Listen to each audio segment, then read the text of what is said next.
We have no difficulty in broadening the tax base over time. Now, we would have favoured a site value tax as opposed to the one that's been advanced by the government, which is a value-based tax, which will, I think, disproportionately affect urban Ireland. So I think urban Ireland will suffer more under this form of tax.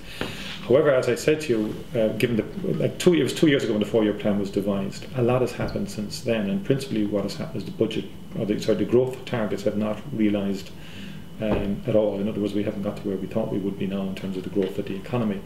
Likewise, the mortgage situation has got worse. So how can we ask 180,000 people in mortgage arrears to pay a property tax? I find that very difficult to comprehend. The Commission of Taxation said anybody in negative equity should be spared the property tax for a good few years, because about 5.2 billion was paid in stamp duty over the last decade.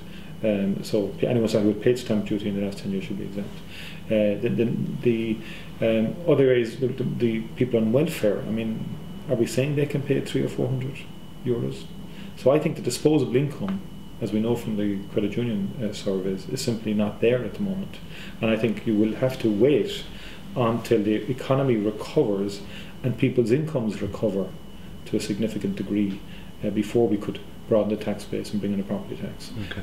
And I would say to you that the feedback we're getting is quite strongly that people are finding it extremely difficult for a variety of reasons. The property market is very flat at the moment. We're not really going to help it by the imposition of the property tax at this particular point in time.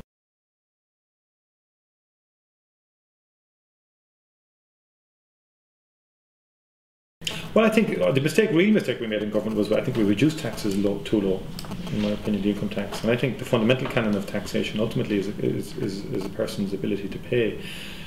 You know, people argue we should have brought it in, but if we had brought it in, by the way, we would have had a much more inflated revenue base, actually, when you think of it, because properties were hopelessly overvalued, particularly in the last 5 to 6 years. So one can only imagine the collapse in property-based revenues if we had been relying to any significant degree on the property tax. So you can argue it both ways. On a more philosophical basis, I do take the point that if you broaden your tax base, ultimately it's more sustainable. I would accept that point. But I think fundamentally the tax base came down too low in the good times as expenditure increased.